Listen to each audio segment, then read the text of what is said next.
Eu estava aqui fazendo a edição do vídeo que você assistirá logo a seguir, quando senti fortemente no meu coração a necessidade de dar uma pausa e gravar essa pequena introdução para explicar o seguinte. Eu tenho amigos pré-tribulacionistas, irmãos em Cristo que eu amo, que eu respeito, e eu não gravei este vídeo, esta aula, este estudo que virá logo a seguir, para contender com nenhum deles. Eu os respeito, eu os amo, mas eu tenho também uma esperança. A esperança de que estes meus amigos, estes meus irmãos, e alguns até que me acompanham aqui pelo canal do YouTube e que também são pré-tribulacionistas, estejam despertando para algo para o qual eu despertei há alguns anos atrás. Eu também fui pré-tribulacionista durante muito tempo, mas eu me vi na obrigação de abandonar essa ideia quando fui convencido pelas Escrituras de que esta doutrina está equivocada. E fui ainda mais convencido disto quando descobri que ela foi inventada em meados do século XIX. É uma doutrina recente, não tem nem 200 anos.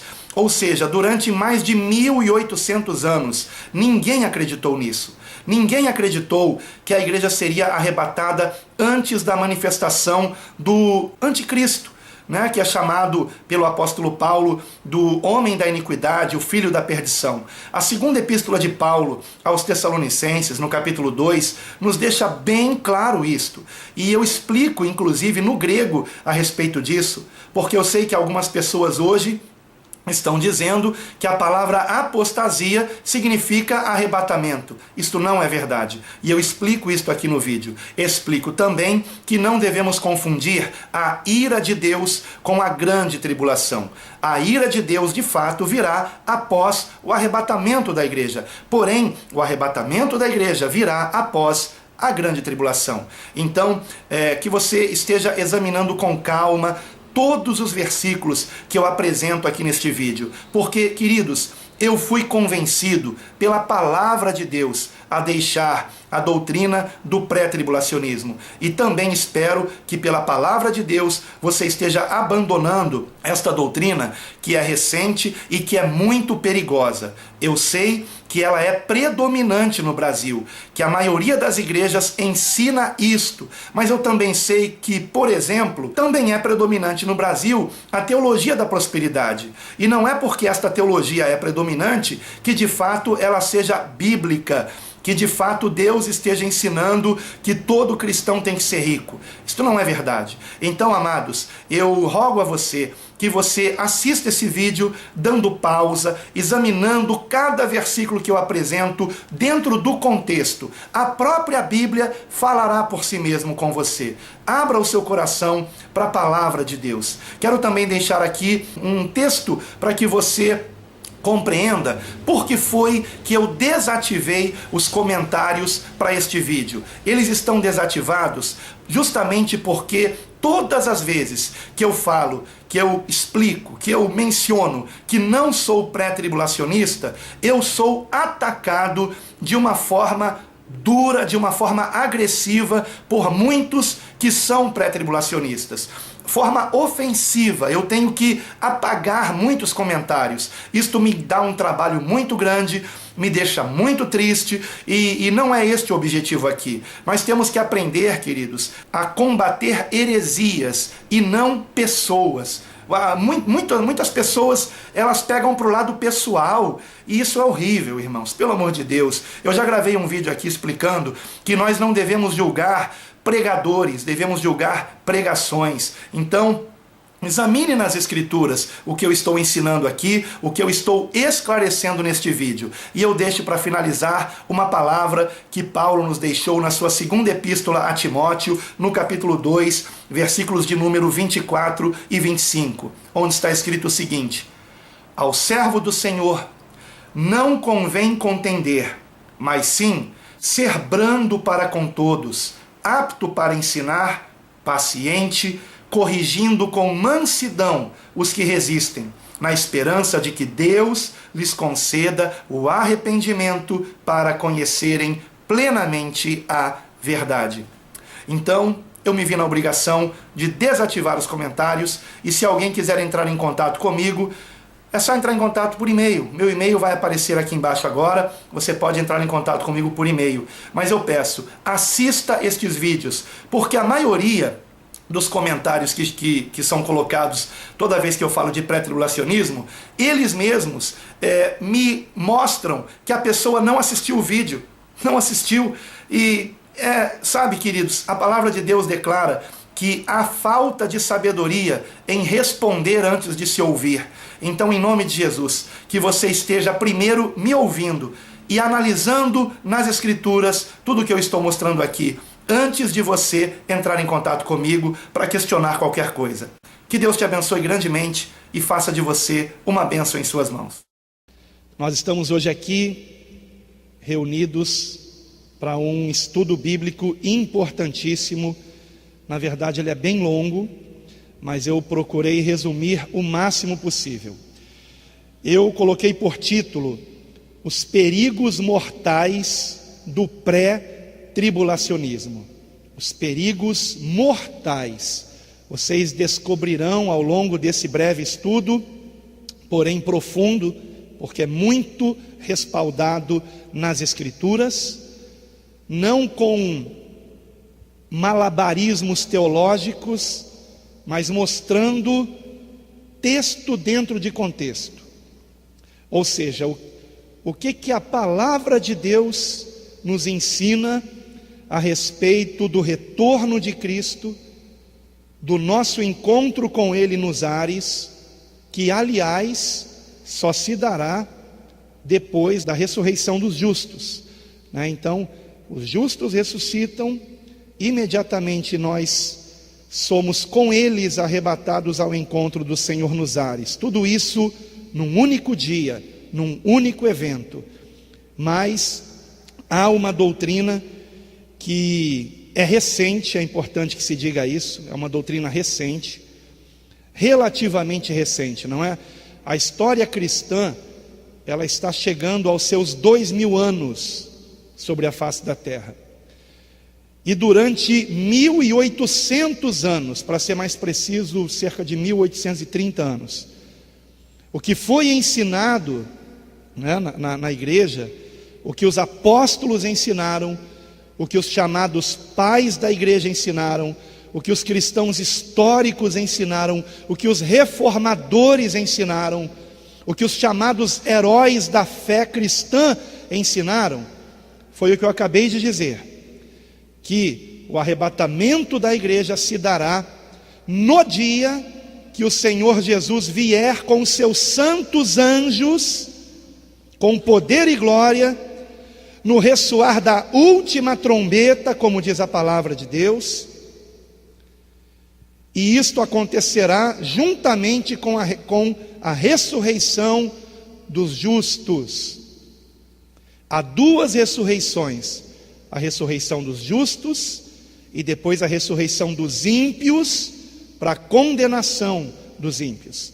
Mas a ressurreição dos justos é para que eles, juntamente conosco, se nós estivermos vivos até a vinda de Cristo, e eu espero e oro para que sim, para que eles estejam se encontrando com o Senhor juntamente conosco na vinda do Senhor. A Bíblia não fala que Jesus virá duas vezes, uma invisível e depois outra visível. A Bíblia não diz que após o arrebatamento da igreja haverá uma segunda chance para quem ficar para trás. A Bíblia declara que aqueles que ficarem para trás, que não forem arrebatados, são aqueles que aceitaram a marca da besta. E não haverá segunda chance para eles. Quem será arrebatado? Aqueles que não aceitarem a marca da besta. A igreja estará aqui quando o anticristo se manifestar, e será perseguida por ele, pelo seu sistema estabelecido no mundo inteiro.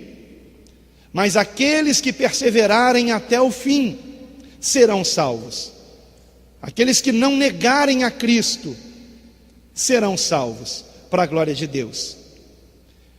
Então, uma coisa importante, eu já vou dizer, é que A ira de Deus não deve ser confundida com a grande tribulação. O que é a grande tribulação? É esta perseguição de Satanás contra a igreja, por meio de um sistema que será implantado no mundo inteiro em oposição à nossa fé, aos nossos princípios, não apenas aos nossos, mas também aos judaicos. Ou seja, o que está profetizado no Salmo 2, será uma perseguição contra o Deus de Israel e contra o seu ungido, uma perseguição contra as escrituras do Antigo Testamento e do Novo Testamento, contra toda a moralidade bíblica, e tudo isso personificado em uma pessoa, chamada de o iníquo, o filho da perdição, o homem da iniquidade, o anticristo. Tudo isso está para acontecer, e não podemos ser pegos de surpresa. Por isso eu convido você para abrir sua Bíblia na primeira epístola de Paulo aos Tessalonicenses, capítulo 4, a partir do versículo 15. A partir do versículo 15. Amém? A doutrina do pré-tribulacionismo, ela foi criada, inventada no século XIX, por volta de meados do século XIX, 1860, por aí. Até então, não existia o termo pré-tribulacionismo, nem o termo pós-tribulacionismo, porque todos os cristãos na face da terra acreditavam naquilo que a Bíblia claramente mostra, irmãos, que nós estaremos aqui até o retorno visível de Cristo. E quando o Senhor retornar visivelmente, os que morreram em Cristo ressuscitarão primeiro, e em seguida nós, juntamente com eles, seremos arrebatados ao encontro do Senhor Jesus nos ares. Amém? E o que acontece em seguida? O derramar da ira de Deus. Mas nós estaremos aqui? Não. E muita gente confunde tribulação com ira de Deus. Eu já expliquei aqui, não é. Não confundam uma coisa com a outra, né? Vamos então para o texto. Primeira epístola de Paulo aos Tessalonicenses, capítulo 4, versículos de 15 a 18, e depois no capítulo 5, ou seja, a gente vai até o final do capítulo 4 e continuar a leitura até o versículo 10 do capítulo 5. Eu peço que você preste bastante atenção, por favor, amém? Diz assim o texto: Ora, ainda vos declaramos por palavra do Senhor isto: nós, os vivos, os que ficarmos até a vinda do Senhor, de modo algum precederemos os que dormem. Esse dormem aqui é um eufemismo para estar morto, né? É usado dormem porque na verdade quem está em Cristo não morre, já passou da morte para a vida, amém? Não morre no sentido espiritual, compreendem, amados? Versículo 16: Porquanto o Senhor mesmo, dada a sua palavra de ordem, ouvida a voz do arcanjo e ressoada a trombeta de Deus, descerá dos céus, e os mortos em Cristo ressuscitarão o quê? Primeiro, amém? Ressuscitarão primeiro. Depois nós, os vivos, os que ficarmos, seremos arrebatados juntamente com eles, entre nuvens, para o encontro do Senhor nos ares, e assim estaremos para sempre com o Senhor. Consolai-vos, pois, uns aos outros com estas palavras. Irmãos, relativamente aos tempos e às épocas, não há necessidade de que eu vos escreva, pois vós mesmos estáis inteirados com precisão, de que o dia do Senhor vem como ladrão de noite, ou seja, não sabemos o dia e a hora, porém, irmãos, podemos perceber o tempo da sua vinda. e nos prepararmos para esse tempo. Não sermos pegos de surpresa, e é o que o texto vai dizer aqui. Veja comigo, por favor. Versículo 3: quando andarem dizendo paz e segurança, eis que lhes sobrevirá repentina destruição, como vêm as dores de parto a que está para dar à luz, e de nenhum modo escaparão. Este versículo nos lembra do que o Senhor Jesus disse em Mateus capítulo 24, sobre o princípio das dores. A ilustração de uma mulher com dores de parto. E quando essas dores começam é porque o parto é iminente. Amém?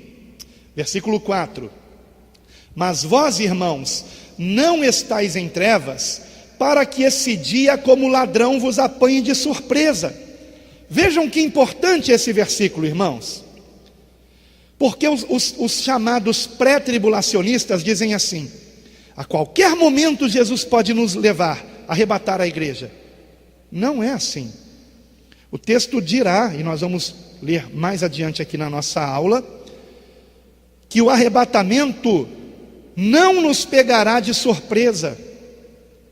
É claro que nós não sabemos o dia e a hora, porém sabemos que não acontecerá sem que antes determinados eventos aconteçam. Sabem por que é que hoje há tantos escarnecedores quando se fala sobre a volta de Cristo? Porque desde o século XIX, esse ensinamento errôneo tem se espalhado, de que Jesus pode voltar a qualquer momento. Então imagine, há quase 200 anos se fala isso, e no Brasil esse ensinamento predomina, porque claro, ninguém quer sofrer, ninguém quer ser perseguido pelo anticristo, eu também não quero, porém, a palavra nos diz que assim será, eu vou provar aqui para vocês. Então, por conta disto, Jesus pode vir hoje, Jesus pode vir hoje, Jesus pode vir agora. Esse foi o pensamento dos tessalonicenses depois que leram esta carta de Paulo. Mas na segunda carta, Paulo explicará que não pode ser assim.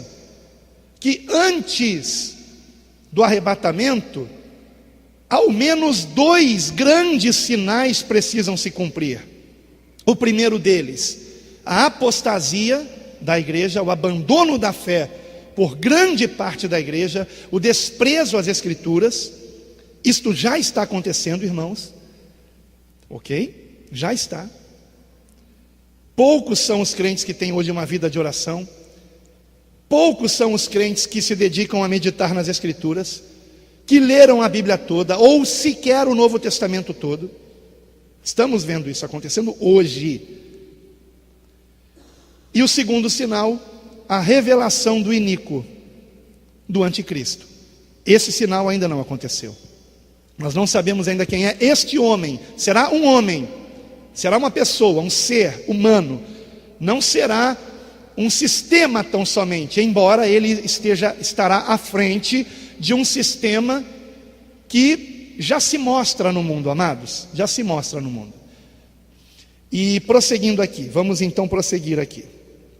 O versículo 4, como eu disse, é importantíssimo. Vou repeti-lo. 1 Tessalonicenses 5,4. Mas vós, irmãos, não estáis em trevas, para que esse dia como ladrão vos apanhe de surpresa.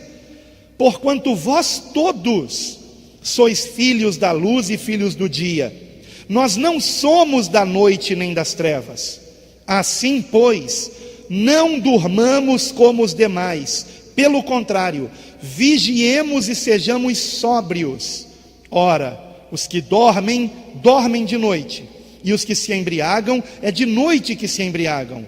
Nós, porém, que somos do dia, sejamos sóbrios, revestindo-nos da couraça da fé e do amor, e tomando como capacete a esperança da salvação. Porque Deus não nos destinou para a ira do próprio Deus, mas para alcançar a salvação mediante nosso Senhor Jesus Cristo, que morreu por nós para que, quer vigiemos, quer dormamos, esse dormamos no sentido de, o eufemismo de termos partido, né? Vivamos em união com Ele, amém? Em união com Cristo. E estas palavras Paulo escreveu para consolar os tessalonicenses a respeito daqueles que já haviam dormido. Tanto é que no versículo 11 ele dirá: consolai-vos, pois, uns aos outros e edificai-vos reciprocamente, como também estáis fazendo.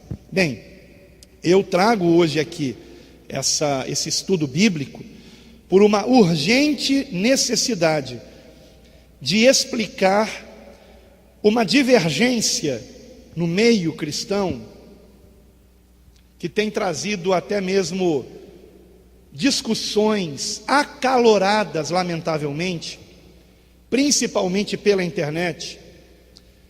Eu tenho alguns vídeos que são comentados por pré-tribulacionistas com violência, sabe? Às vezes eu tenho que excluir alguns comentários, porque são ofensivos, irmãos. E é triste que isso aconteça. Então vamos esquecer as diferenças e vamos para o que diz a palavra de Deus, amém? O que une o povo de Deus, escutem, o que une o povo de Deus não é a minha nem a sua tolerância. Eu aceito o seu pré-tribulacionismo, né, e você aceita o meu pós-tribulacionismo. Não é essa tolerância. A única coisa que pode unir o povo de Deus é a verdade das Escrituras Sagradas. Só há uma verdade. A Bíblia explica a própria Bíblia. O nome da denominação, né, que nos reunimos, embora eu já disse aqui e volto a repetir, eu não me prendo à denominação, mas o nome Igreja Bíblica significa o quê? Que nós cremos que a Bíblia explica a própria Bíblia, amém? Eu não preciso de nenhum teólogo para me explicar nada das Escrituras, porque o Senhor já nos deu todo o entendimento de Gênesis a Apocalipse. O que eu não entendo em um versículo, outro versículo me explica, e é o que nós vamos ver hoje aqui. Então não precisamos de gráficos, de, inovações, e principalmente nesses últimos dias, irmãos, que perigo isso.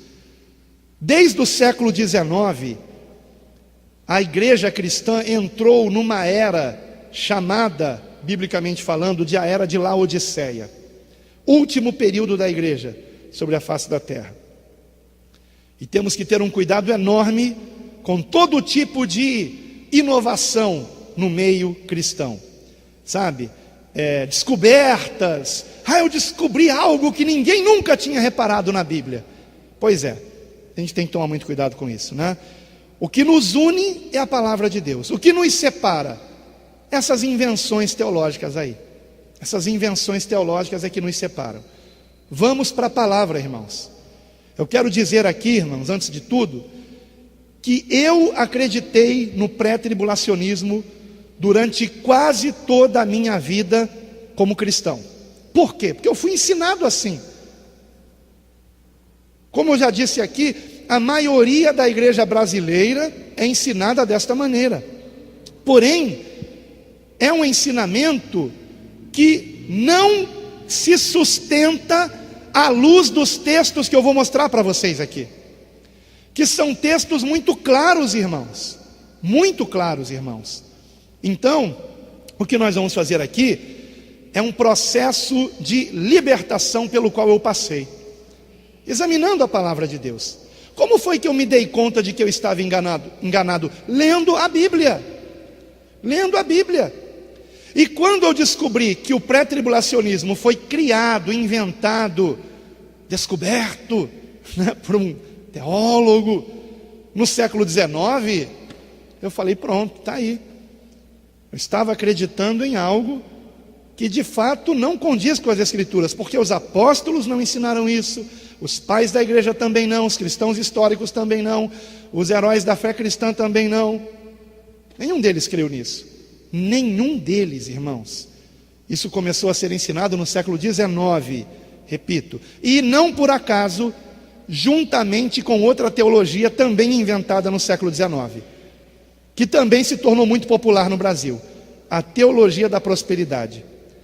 Tanto a teologia da prosperidade quanto o pré-tribulacionismo têm a mesma base, têm a mesma ideia, o mesmo conceito. E qual é este? Que cristão não pode sofrer, que cristão não pode ser pobre, que cristão não pode ser perseguido, sabe? Cristão ele tem que ser próspero, ele tem que estar bem, né? Esse é o ensinamento aí. Só vitória, né? Pois é, uma vitória estranha, né? Porque para ter vitória tem que ter o quê? Luta, não é verdade? E toda luta tem sofrimento, não é verdade, irmãos? Então vejam bem, eu quero, antes de irmos para os versículos propriamente dito, eu vou até ler aqui no papel para que eu seja breve e não pule nada que eu tenho para dizer aqui. Eu quero deixar duas advertências. A primeira delas, eu não estou defendendo uma doutrina chamada pós-tribulacionismo. Não estou defendendo pós-tribulacionismo. Por que não? Porque eu não gosto de rótulos. Quem foi que inventou o nome pós-tribulacionismo? Os pré-tribulacionistas. Eles criaram essa nova doutrina, eles chamaram isso de pré-tribulacionismo e dividiram a igreja. Ou seja, eles trouxeram um novo entendimento que durante 18 séculos nem sequer passou pela cabeça de nenhum cristão. 18 séculos. Trouxeram um novo entendimento. Só porque não suportavam a ideia de serem perseguidos. E chamaram essa doutrina de pré-tribulacionismo. Ou seja, ser arrebatado antes da tribulação, antes da perseguição do anticristo contra a igreja. E, criado isso, criaram também o nome pós-tribulacionismo. Então, não estou defendendo um nome criado pelos pré-tribulacionistas. Eu estou defendendo a Bíblia, a palavra de Deus. Eu estou aqui em defesa da verdade, em defesa da fé cristã. Então, é importante deixar claro aqui, a minha intenção é expor a Bíblia, e vocês verão aqui. Até o século XIX, como eu já disse aqui, nem sequer existia o rótulo de pós-tribulacionista, porque ainda não havia sido inventado o conceito pré-tribulacionista, o qual tenta livrar os cristãos da tribulação que virá às vésperas do fim. Os cristãos que aceitam o ensinamento bíblico de que a igreja passará pela grande tribulação, sendo arrebatada uma única vez no retorno visível do Senhor, é que passaram a ser rotulados pelos pré-tribulacionistas de pós-tribulacionistas, quando na verdade deveriam ser chamados de cristãos bíblicos. Amém? Bíblicos. Muito bem, essa é a primeira advertência. E a segunda, já expliquei aqui também. Não se deve confundir a grande tribulação com a ira de Deus. A grande tribulação precede a ira de Deus, ou seja, a ira de Deus ocorrerá após o arrebatamento da igreja, mas o arrebatamento só ocorrerá após a grande tribulação. Então tenta visualizar aqui essa linha do tempo: princípio das dores, grande tribulação, ressurreição dos justos, e no mesmo dia o arrebatamento da igreja, e no mesmo dia e na mesma hora também o retorno do Senhor Jesus. E depois disso, que acontecerá num só dia, ou seja, o que? A ressurreição dos justos, o arrebatamento da igreja e a vinda visível do Senhor. Depois disso virá o que? O derramar da ira de Deus sobre a terra. Importante que tenhamos isso bem esclarecido na nossa mente, bem visualizado. A ira de Deus será derramada sobre os incrédulos que aceitaram a marca da besta. O Senhor não nos destinou para a ira, como está nesse texto aqui que nós lemos, no versículo 9, né? Porque Deus não nos destinou para a ira, mas para alcançar a salvação mediante nosso Senhor Jesus Cristo. Amém? Eu gostaria que vocês conhecessem um pouquinho, 5 minutos, é o tempo que vamos levar nisso. É um resumo da história desta doutrina chamada pré-tribulacionismo.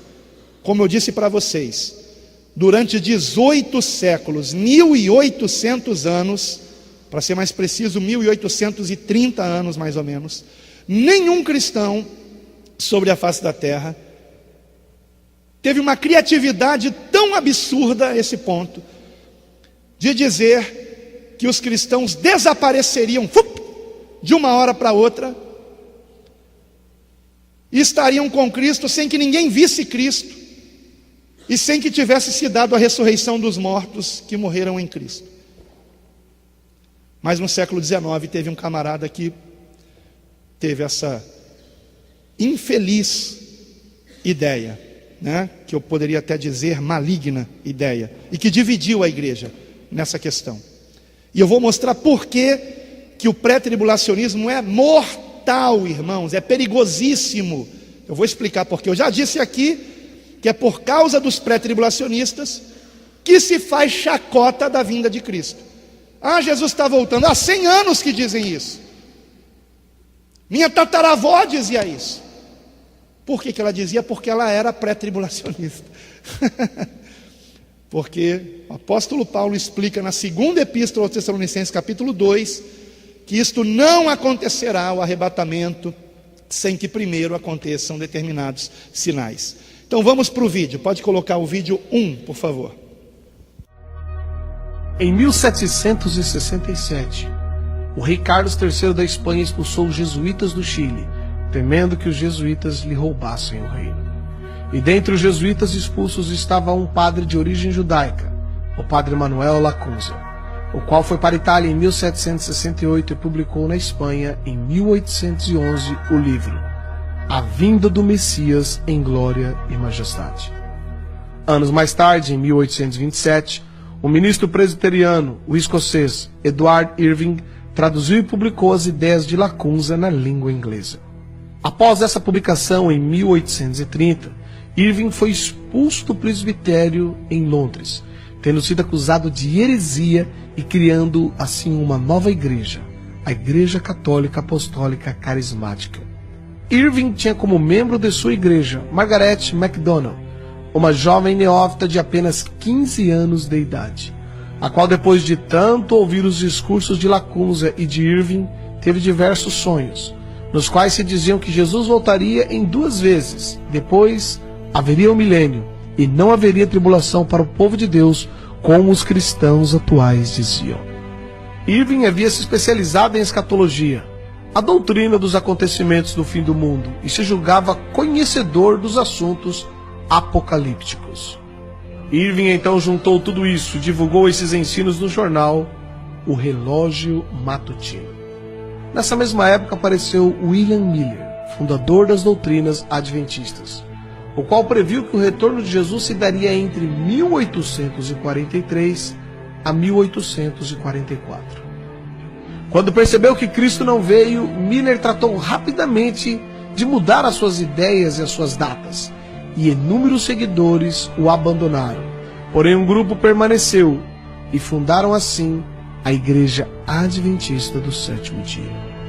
Tempos depois, em 1859, um maçom, John Nelson Darby, estudante de direito, pregador anglo-irlandês, organizou as ideias do padre jesuíta Lacunza, de Irving, de Margaret MacDonald. Darby ensinou que a igreja seria arrebatada antes da grande tribulação, que para ele duraria 7 anos. E Darby também reinterpretou a Bíblia, criando as doutrinas dispensacionalistas. Os ensinos de Darby foram amplamente disseminados ao redor do mundo quando um pseudo-advogado maçom norte-americano chamado Cyril Scofield publicou a Bíblia de Estudo Scofield. Segundo relatos da época, Scofield foi um advogado maçom, acusado de corrupção e que se entregou à bebida e, como consequência, separou-se de sua esposa e de seus filhos, abandonando-os. Tempos depois, se tornou membro da Igreja Congregacional e trabalhou com Moody.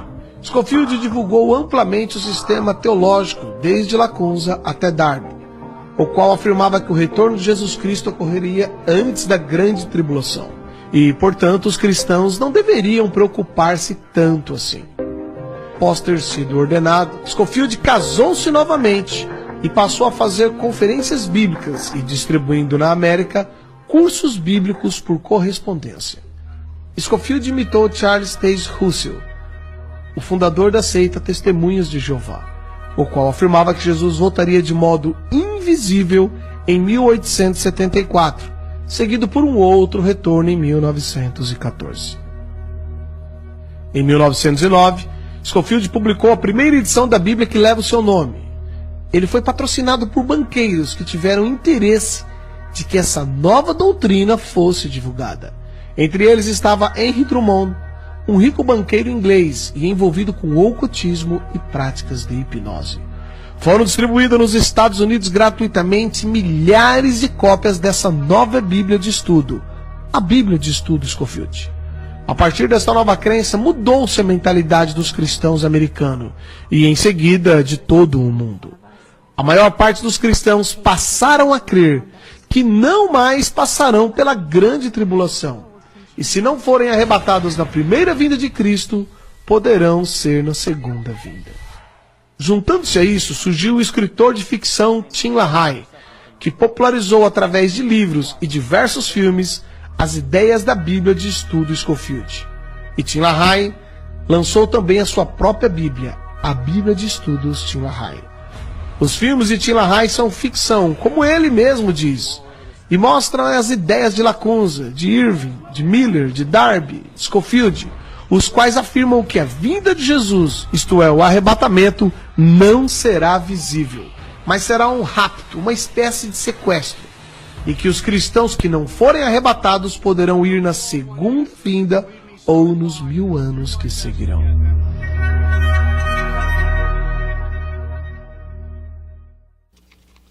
Bem, irmãos, como vocês viram, é uma história bastante funesta. Bastante funesta. Aqueles que tiverem a curiosidade e o tempo para isso, eu sugiro que pesquisem cada nome que foi mencionado na história do pré-tribulacionismo. Só nomes envolvidos em heresias, em maçonaria, enfim, eu não vou gastar tempo falando sobre isso. Antes de prosseguir, irmãos, antes de passar o próximo vídeo, nós temos vídeos muito interessantes aqui para passar para vocês, todos eles bem curtinhos. Eu gostaria de advertir vocês de que o pré-tribulacionismo, ele se sustenta em dois conceitos que eles criaram. Sem esses conceitos, o pré-tribulacionismo não se sustenta. O primeiro deles é atribuir aos judeus, e só aos judeus, nunca aos cristãos, mas aos judeus, todas as passagens que se referem aos que serão perseguidos pelo anticristo. Toda passagem que se refere à tribulação, eles atribuem não aos discípulos de Cristo, embora o próprio Senhor Jesus tenha falado a respeito disso para os seus discípulos. Mas eles dizem não, tudo isso é só para judeus, né? Os cristãos estariam fora disso porque já teriam sido arrebatados, embora a Bíblia não diga isso. Então esse é o primeiro conceito errado. Vamos derrubá-lo com alguns versículos que vamos ler aqui. O primeiro deles, vai aparecer todos eles aqui no telão. Efésios capítulo 2, versículos de 11 a 16, que nos mostra, assim como os demais versículos, que o nosso Deus, Ele nos enxertou nas promessas que Ele havia feito a Abraão. Os gentios convertidos a Cristo, que passam a ser chamados de santos, passam a fazer parte das promessas de Deus a Abraão. de modo que não há mais dois, mas um só. Compreendem, irmãos? De dois o Senhor faz um só povo, um só povo. Por isso nos sentaremos à mesma mesa, com Abraão, Isaque, Jacó. Compreendem, irmãos? Somos uma só família em Cristo. Abraão nos chamará de irmãos. Que maravilha! Compreendem, meus amados? Então, vamos para esse texto que diz assim: portanto, lembrai-vos de que outrora vós, gentios na carne, chamados incircuncisão por aqueles que se intitulam circuncisos na carne, ou seja, os judeus, por mãos humanas, naquele tempo estáveis sem Cristo, separados da comunidade de Israel. Estavam, ou seja, nós estávamos separados da comunidade de Israel antes da nossa conversão a Cristo. Compreendem, irmãos? Isso é crucial compreendermos, porque o pré-tribulacionismo se sustenta na mentira, ou para não ser tão duro, pelo menos no engano, de que os cristãos estariam separados da comunidade de Israel, quando não é assim. A Bíblia é clara em dizer que não é assim. O próprio Paulo, judeu, disse que não é assim, um judeu convertido a Cristo. Então vejam bem, vamos prosseguir aqui. Naquele tempo, estáveis sem Cristo, separados da comunidade de Israel e estranhos às alianças da promessa, não tendo esperança e sem Deus no mundo. Mas agora, em Cristo Jesus, vós que antes estáveis longe, fostes aproximados pelo sangue de Cristo, porque Ele é a nossa paz, o qual de ambos fez ou seja, em Cristo, os gentios convertidos a Cristo e a comunidade de Israel, que também se converteu a Cristo, se tornam um. Eu não estou falando dos judeus que rejeitaram Cristo, não estou falando dos judeus hipócritas, que se fingiam de justos, mas que eram cheios de maldade no coração. Não estou falando daqueles que realmente amavam a Deus e esperavam a redenção de Israel no Messias, em Cristo Jesus. E prosseguindo, de ambos fez um, e tendo derribado a parede da separação que estava no meio, a inimizade, aboliu na sua carne a lei dos mandamentos na forma de ordenança, para que dos dois criasse em si mesmo um novo homem, fazendo a paz, e reconciliasse ambos em um só corpo com Deus, por intermédio da cruz, destruindo por ela a inimizade. Há um só corpo. Que corpo é esse? O corpo de Cristo, do qual Cristo é a cabeça. Louvado seja o Senhor. Outro versículo, João 10:16. O próprio Senhor Jesus dizendo: ainda tenho outras ovelhas, não deste aprisco. Ele está dizendo o quê? Que ele ainda teria outros que creriam nele, que não eram judeus. Os comentários bíblicos todos concordam nesse ponto. Não deste aprisco. A mim me convém conduzi-las, elas ouvirão a minha voz, então haverá o quê? Um rebanho e um pastor. Amém? Esse pastor é Cristo, esse rebanho somos nós, e também todos os judeus convertidos a Cristo, como os apóstolos, por exemplo. Eles eram judeus, não se esqueçam disso. João capítulo 11, versículo 51.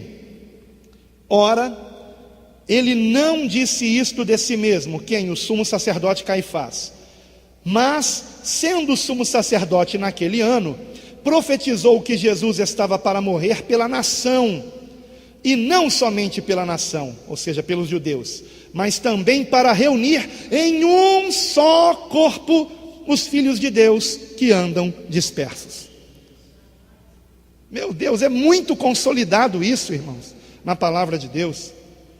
Outro versículo, Gálatas capítulo 3, versículos 7 a 9. Sabei, pois, que os da fé é que são filhos de Abraão. Os da fé. Somos da fé? Amém? Somos da fé. Cremos em Deus por meio de Cristo? Somos da fé? Temos fé em Cristo? Cremos na Escritura? Amém? Então somos filhos de Abraão, herdeiros das promessas. Louvado seja o Senhor. Sabei, pois, que os da fé é que são filhos de Abraão. Ora, tendo a Escritura previsto que Deus justificaria pela fé os gentios, preanunciou o Evangelho a Abraão. Ou seja, desde Abraão, a boa nova é pregada, a salvação é anunciada. Louvado seja Deus. Qual a boa nova? Em ti serão abençoados todos os povos, todos, não só os judeus, todos os povos, de modo que os da fé são abençoados com o crente Abraão.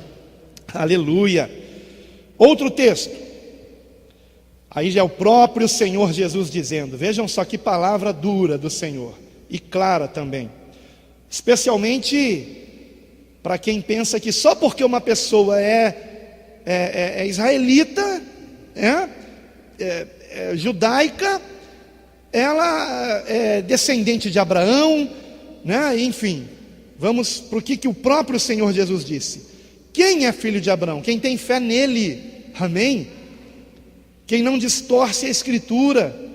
Vamos lá, o Senhor Jesus dizendo, bem sei que sois descendência de Abraão, contudo procurais matar-me, porque a minha palavra não está em vós. Eu falo das coisas que vi junto de meu pai, vós, porém, fazeis o que vistes em vosso pai. Então lhe responderam, nosso pai é Abraão. Disse-lhes Jesus, se sois filhos de Abraão, praticai as obras de Abraão. Mas agora procurais matar-me, a mim, que vos tenho falado a verdade que ouvi de Deus. Assim não procedeu Abraão. Vós fazeis as obras de vosso pai. Disseram-lhe eles, nós não somos bastardos, temos um pai que é Deus. Replicou-lhes Jesus, se Deus fosse de fato vosso pai, certamente me havíeis de amar, porque eu vim de Deus e aqui estou, pois não vim de mim mesmo, mas ele me enviou.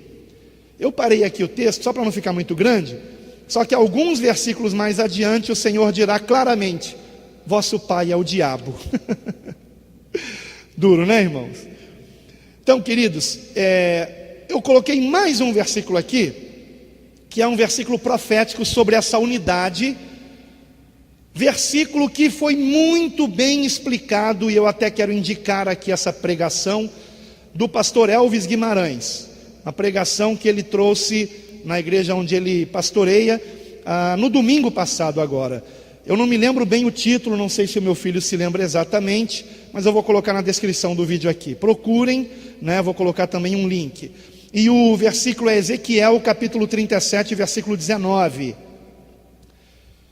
Tu lhes dirás, assim diz o Senhor Deus, eis que tornarei o pedaço de madeira de José, eis que tomarei o pedaço de madeira de José, que esteve na mão de Efraim e das tribos de Israel, suas companheiras, e o ajuntarei ao pedaço de Judá, e farei deles um só pedaço, e se tornarão apenas um na minha mão. Amém? Então, aqueles que quiserem depois que assistirem esse vídeo, conferir essa outra mensagem, eu não estou aqui dizendo, né, que ao indicar um pregador, uma pregação, eu concorde com tudo que essa pessoa diz, né? Porque pastor Elvis Guimarães e eu somos amigos, fizemos amizade há pouco tempo, eu não sei ainda tudo que ele ensina da parte das Escrituras, mas nesse ponto aqui, concordo plenamente com ele, amém? O pré-tribulacionismo é um engano, irmãos, um engano muito grave, muito sério. Então vamos lá. O segundo conceito errôneo é dizer que a palavra apostasia em 2 aos Tessalonicenses capítulo 2 significava o arrebatamento. Esse é um conceito que está sendo defendido por um pastor na internet e seguido por outros. É um conceito mais recente, porque 2 Tessalonicenses capítulo 2 joga por terra o engano de que o arrebatamento será antes da manifestação do anticristo. Vamos para o texto então, vai aparecer aqui no telão. Segunda Epístola de Paulo aos Tessalonicenses capítulo 2, versículos de 1 a 4. Diz assim o texto: Irmãos, no que diz respeito à vinda de nosso Senhor Jesus Cristo e à nossa reunião com Ele, nós vos exortamos a que não vos demovais da vossa mente com facilidade, nem vos perturbeis, quer por espírito, quer por palavra, quer por epístola, como se procedesse de nós, supondo tenha chegado o dia do Senhor. Por que Paulo diz isso? Porque estava correndo o boato em Tessalônica que Jesus já tinha voltado e que eles tinham ficado. Então Paulo diz: não, ninguém perturbe vocês. E aí ele vai prosseguir dizendo: ninguém de nenhum modo vos engane, porque isto, ou seja, a nossa reunião com o Senhor nos ares, o arrebatamento da igreja, não acontecerá sem que primeiro venha a apostasia e seja revelado o homem da iniquidade, o filho da perdição, o qual se opõe e se levanta contra tudo que se chama Deus ou é objeto de culto, a ponto de assentar-se no santuário de Deus, ostentando-se como se fosse o próprio Deus. O texto é muito claro, irmãos. Só que como esse texto é muito claro e joga por terra a pré-tribulação, essa ideia da pré-tribulação, criou-se como é que eu vou chamar isso, meu Deus do céu? O ensinamento irmãos, é um erro gravíssimo. Estão dizendo que a palavra apostasia significa o arrebatamento da igreja. Então vejam, estão dizendo o seguinte: eles estão substituindo a palavra apostasia por arrebatamento, dizendo que essa palavra não foi traduzida, e de fato não foi. A palavra apostasia é exatamente a mesma palavra em grego, apostasia. É a mesma palavra em grego. E dizendo que no grego essa palavra significava arrebatamento. Só que não é isso que essa palavra significava. Vamos aqui examinar. Eles então dizem assim: isto não acontecerá sem que primeiro venha o arrebatamento e seja revelado o homem da iniquidade. Ou seja, eles colocam o arrebatamento antes da revelação do homem da iniquidade, entenderam? Substituindo a palavra apostasia pela ideia do arrebatamento, o homem da iniquidade aparece depois do arrebatamento. Só que vamos examinar isso. Em primeiro lugar, o texto não faz o menor sentido ao se fazer isso. Em primeiro lugar, eu não precisava nem examinar o que a palavra apostasia significa. Porque, irmãos, qual é o contexto? Versículo 1, vejam aqui comigo. O versículo 1 diz: irmãos, no que diz respeito à vinda de nosso Senhor Jesus Cristo e a nossa reunião com Ele. A nossa reunião com Ele é o quê? O arrebatamento. Meu Deus do céu, amém? É um arrebatamento. Ora, isto não acontecerá sem que primeiro venha o arrebatamento? Não faz o menor sentido.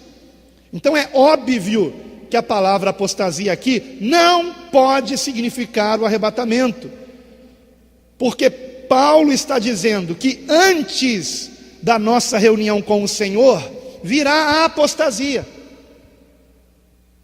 e virá também o anticristo, que é chamado aqui de homem da iniquidade, filho da perdição, aquele que se opõe e se levanta contra tudo que se chama Deus ou é objeto de culto.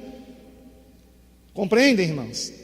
Agora vamos examinar também essa palavra no grego, porque essa palavra no grego não significa arrebatamento. O termo traduzido como apostasia também se escreve desta mesma forma no grego, tá? Eu peço que você coloque a imagem que está aí, a imagem apostasia, é o título dessa imagem, por favor.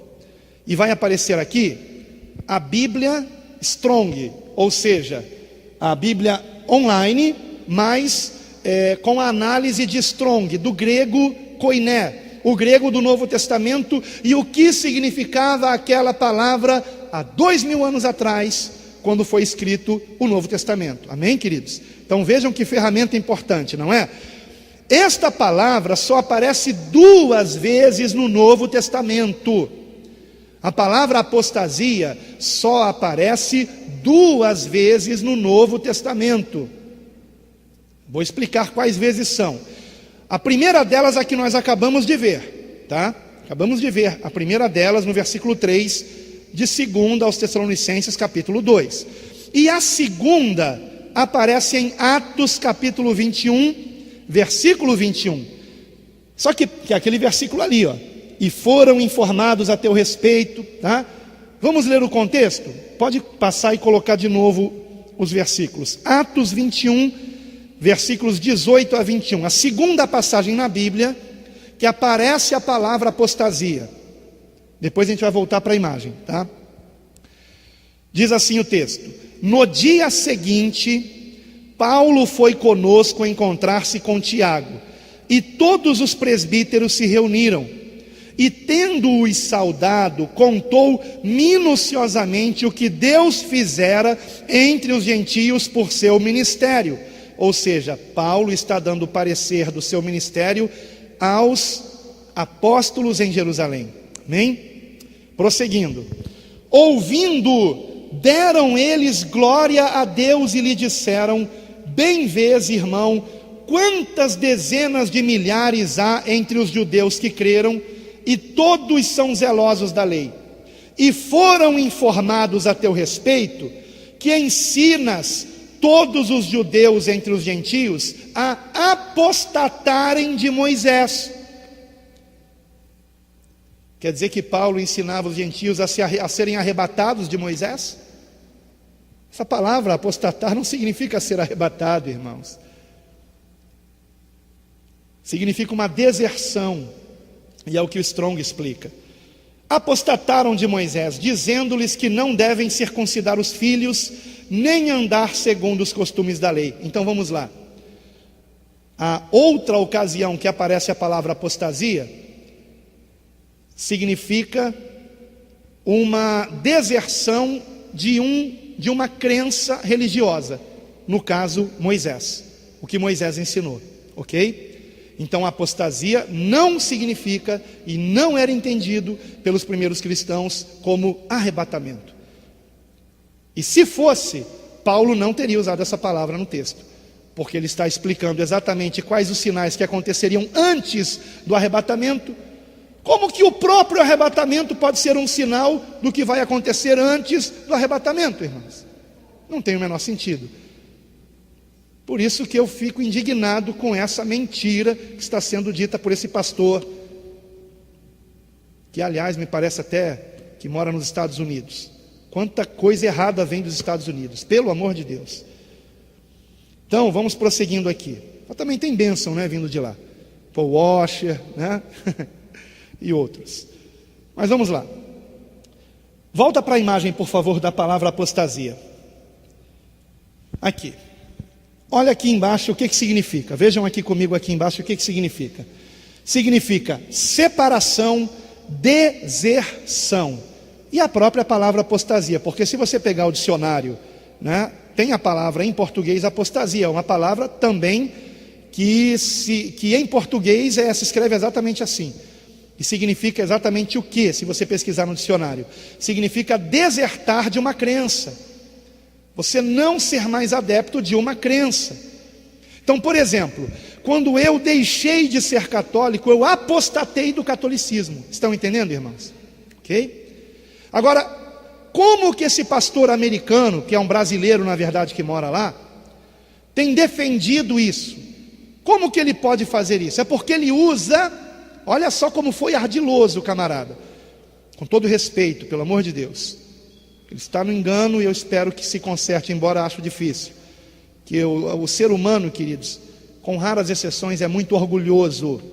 Depois que ele se apega a uma ideia e ensina aquilo, pelo amor de Deus. Nós temos que nos apegar à palavra, irmãos. Eu ensinava o pré-tribulacionismo. Eu acreditava que a qualquer momento a pessoa podia desaparecer, ficar só a roupa dela, sabe? Eu cheguei a divulgar no tempo do Orkut aquele vídeo que o pastor estava pregando e de repente ele desaparece. E o microfone cai no chão. E ninguém viu Jesus voltar, mas desapareceu algumas pessoas, né, que eram fiéis a Cristo. Mas quando eu descobri na palavra de Deus que eu estava enganado, eu passei a ensinar à igreja a palavra de Deus, irmãos, e não mais o que eu aprendi no seminário. Compreendem, queridos? Eis o perigo dos seminários, né? Não se você ler a Bíblia toda várias vezes e contestar o que estiver sendo ensinado erroneamente ali. Só que aí você não vai tirar 10 na prova nunca, né? Porque eles vão querer que você responda o que eles querem que você responda. Esse é o problema, compreendem, irmãos? Não estou dizendo que ninguém deva fazer seminário, não me interpretem mal, tá? Eu fiz, minha esposa fez, os pastores dessa igreja fizeram, mas examine tudo, retenha o que é bom, amém? Examine, confira na palavra de Deus, sejamos nobres como os bereanos, tá, meus irmãos? Então vejam, como que ele faz? Ele pega um outro texto bíblico, abra agora outra imagem, que está escrito apisteme, amém? O outro texto bíblico. Esse outro texto bíblico, aqui, isso, dá uma pausa aí, obrigado. Vamos ver aqui. Apostataram aqui.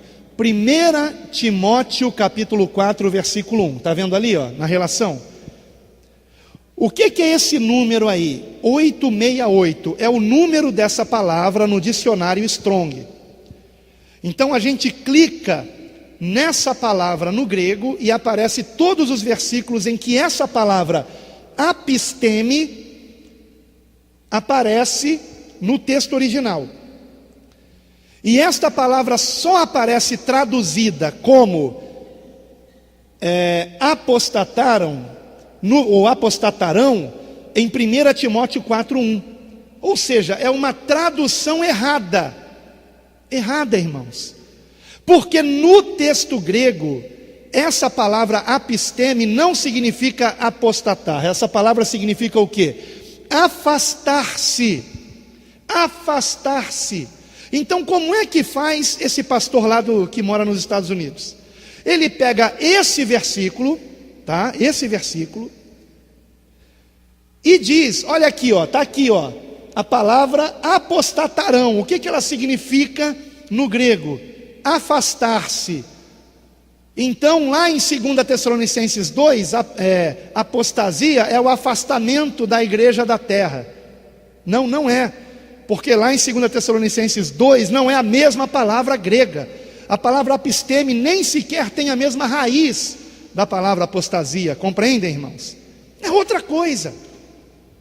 Como que seria melhor traduzido 1 Timóteo 4:1? Afastarão, afastarão-se, abandonarão, deixarão.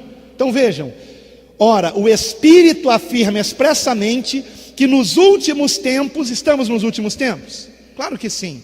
Alguns apostatarão da fé, ou seja, alguns se afastarão da fé, alguns abandonarão a fé, por obedecerem a espíritos enganadores e a ensinos de demônios.